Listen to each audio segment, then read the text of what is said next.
What's going on, Aces? Welcome back to the channel. So, Brooke Shields, she has been in the movie industry for a very long time, and she's quite a bit older than me.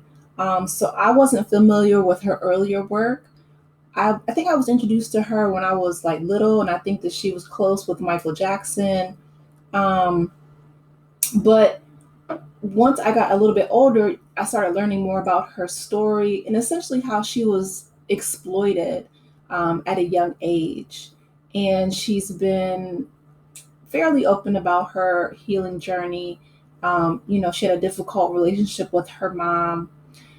And so she recently goes on a podcast and she's talking about Meghan Markle. And between her, I feel like Bethany Frankel, Meghan McCain, and just, countless other women over, especially in the UK, that just disparage Meghan Markle out of nowhere. It's sad at this point. I feel like, Prince Harry has addressed it several times. Just, he's actually even sued the UK media for coming after him and his wife. They have two small children. And I just feel like Meghan is, she's really trying to be the best, wife, mother. And now she is, an entrepreneur. She has a podcast and her lifestyle brand, and she's doing big things with Netflix. So she's really, just trying to live her life and, kind of stay out the way and, just focus on her family and building up her brand. And for whatever reason, and I have my own speculations, but you guys let me know your thoughts in the comment section. People will just bring up Meghan Markle, the Duchess of Sussex, just unprovoked, right? She just comes to their mind. She lives in their heads rent free. And it's really sad because it's just like, she is literally paying them dust. I haven't heard Meghan say anything negative about anyone in years. She was talking about how her and Prince Harry was essentially um, targeted, unfortunately, by a lot of people over in the UK. She was talking about her in laws, but ever since that Oprah interview, I haven't heard her really say anything. And so for Brooke Shields to be on this podcast talking about Meghan, it's just like, girl, we need to focus on doing better in 2025. I'm going to let you guys hear what Brooke has to say.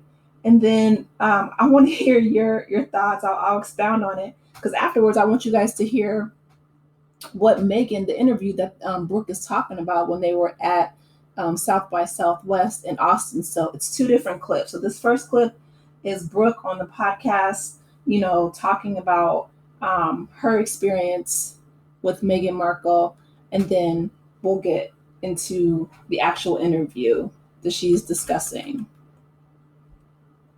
God, did I tell you? Oh God, I don't know if you'll have to cut this out, but you might. I don't know. You'll decide later, okay? This is the best bit of all. This is the best bit of all. So, I don't know if I'm going to get hated, but I get a call from Katie Couric, and she's doing South by Southwest. Big. They're closing the middle arena. We're closing it out. We're the only one. It's thousands of people. It's Katie Couric, Meghan Markle, and a doctor. And Katie asks me to be a part of it. So I was like, oh, okay, all right. You know what? Just do it. Just go talk about what you need to. We get there. Katie asks the first question to Meghan and talks about how, at a young age, she was already advocating for women, etc. So she starts talking and telling a story about how when she was 11, and she keeps saying, well, when I was 11, I saw this commercial and they were talking about washing dishes and only soap for washing dishes was for women. And she said, I didn't think only women wash dishes. It wasn't there. So I wrote to the company. And when I was 11, I wrote my first letter, and then I was 11, and she kept saying she was 11. So she writes to the company, they changed the text, they changed the commercial. And I go, excuse me, I'm so sorry. I just interrupt you there for 1 minute. And I was trying not to be rude, but I wanted to be funny because it was so serious.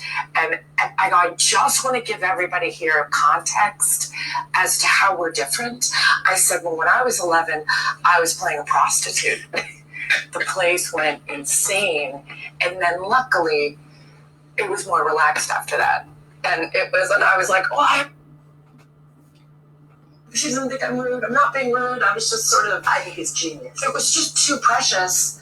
And I was like, no, I don't want to sit here for 45 minutes and listen to anybody be precious, like, or serious, or definitely not on this podcast. There's no pressure. Well, no, but like this was in front of. I mean, it was crazy. And then afterwards, she was kind of like, oh, okay. And I was like, let's just have some fun with it, But it was. So Katie must have been brilliant because she's a wonderful moderator between the two. She's so good. I mean, she does it in her sleep. I think she's. Okay, so the reason why I played the podcast clip first was because I feel like, Brooke is putting 20 on 10, right? First of all, she didn't say, can I please, excuse me, for interrupting you. I just want to give you guys some context. She didn't say that, nor did Meghan talk about how, she was 11 multiple times. What Meghan was talking about was women empowerment and for people to use their voices and to, enact their own agency and to step into their power. And I feel like they had two very different mothers, right? So while Brooke's mother was making her, signing off and giving consent for her 11-year-old daughter, not even a teenager, okay, but 11, right, adolescent daughter, to play this inappropriate role in a movie, in a brothel, essentially. Doria, right, Meghan's mother, shout out to Doria, was teaching her daughter the power of the written word, the power of using your voice. So let me let you guys hear exactly what happened, because, and again, and to be honest, the crowd didn't even go all crazy. She's acting like it's, they were at a Beyonce concert or something. No, they were, in my opinion, chuckling because they were uncomfortable as to what Brooke was saying, because the whole situation is really sad. But let me let you guys hear. It's only a 34-second clip. What exactly happened? Really land and resonate and make huge change for a lot of people. So hold on, let me start it over. That can really land and resonate this is and Meghan. Make huge change for a lot of people. So your voice is not small. It just needs to be heard. Yeah, this is where we're. And this is Brooke. This is one of the ways we're very different. When I was 11, I was playing a prostitute. So okay, I wish I'd known where you. We're going here. When I was a little 11. different. I would have been writing very different letters, but equally important, I hope. Wow. 11-year-old Brooke and 11-year-old Meghan. This one's for you. Okay, so it's cringy, right? I feel like the audience had that uncomfortable laughter. Some people may have found it funny. I don't think that Meghan was trying to be precious. I think that she was trying to be encouraging. I feel like she was trying to use that platform at that time, because if you guys know anything about South by Southwest, and to be honest, I didn't until a few years ago. I had even been to Austin a few times before I learned what it was, but it's a huge conference, and celebrities come from all over to network, and they have all different type of like businesses and educational seminars, and it's just really great for networking and growth. So that's what I feel like Meghan was doing, right? Like, so she's at essentially a huge conference, and she's trying to encourage women and men to use their voice, to use the power of the written word. And that's something that her mom instilled in her at a young age. Now, Brooke has been very open as to, that's still a very sore spot for her, rightfully so. Her mother was the type of mother that would put her daughter in that position, unfortunately, at such a young age.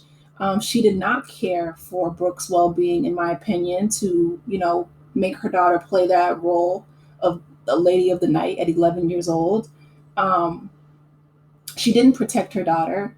And so for Brooke to call Meghan precious, I feel like, she's speaking again out of her own insecurity.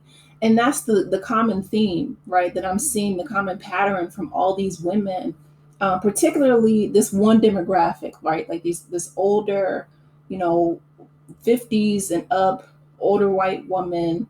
Like I said, whether it's Bethany Frankel, a lot of the news correspondents over in the UK, or those who are hired to work for the royal family.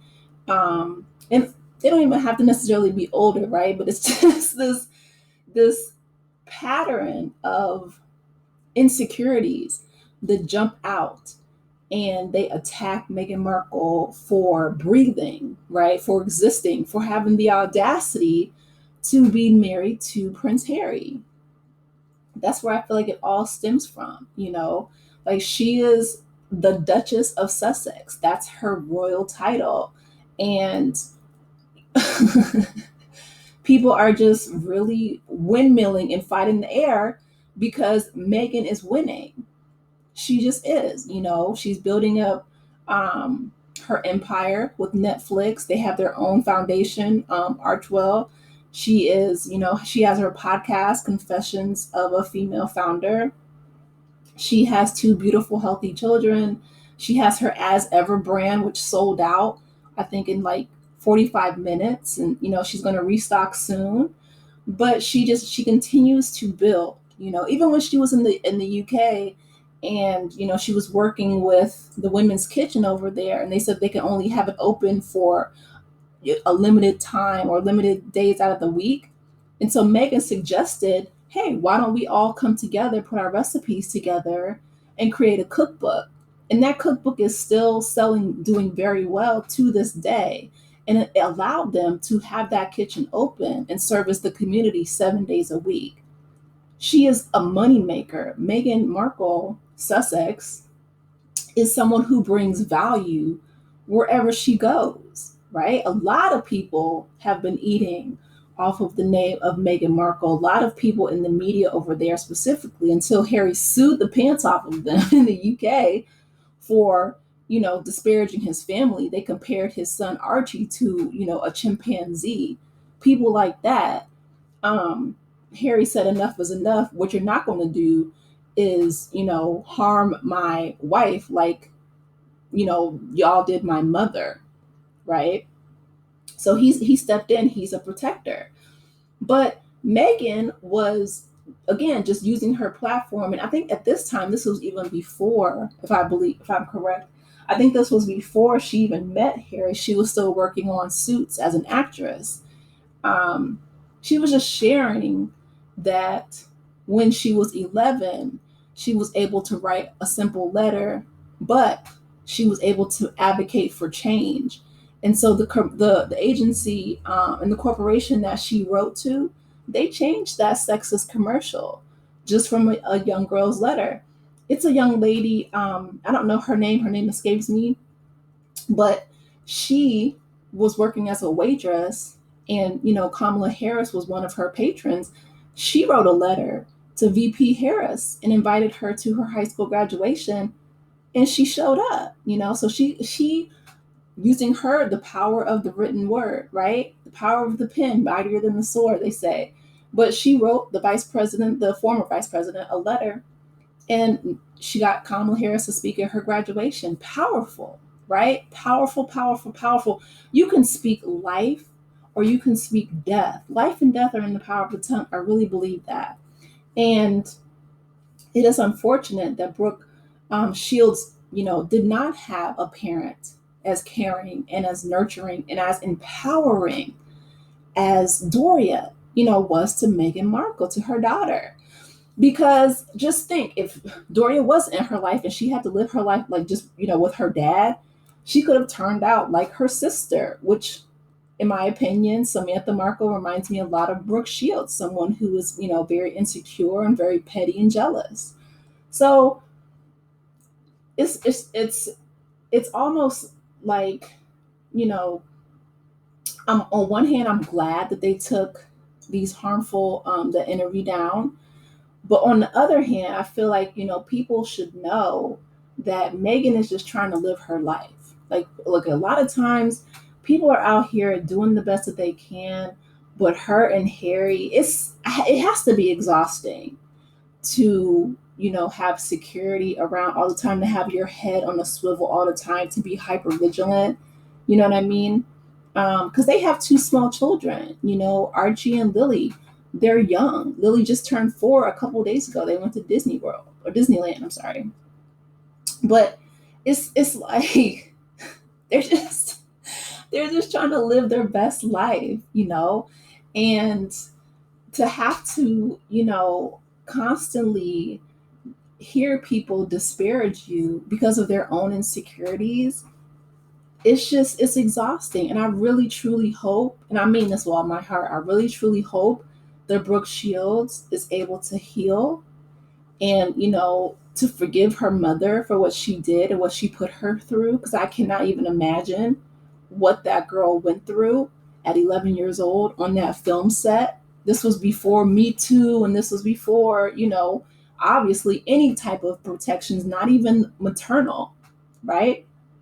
Her mom essentially threw her to the wolves, literally and figuratively, the wolves of Hollywood. So for her to still bring that up in her 50s is heartbreaking. I hope that she, uses those royalties that she earned from, her mini films in her time in Hollywood to get a really good therapist and to really unpack and heal and forgive and move forward.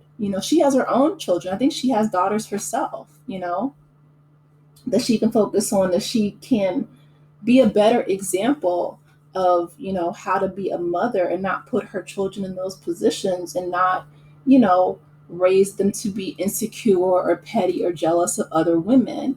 Meghan uses her platform to build women up, like the kitchen with the cookbook in the UK, or, the multiple charities that her and Prince Harry give to, him with, Invictus Games.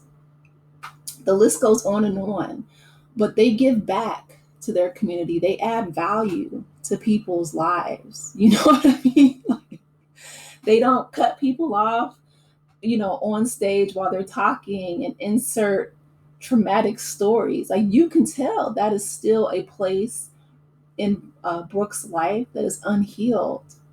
I wish her love and light and healing and growth and evolution, that she can evolve past, the trauma that she experienced at 11 years old, so that she does not continuously interrupt people on an international platform and talk about how she was exploited as a child. That's heartbreaking. Anyway, like I said, part of me is glad, they took it down, because Meghan constantly being bullied is getting old.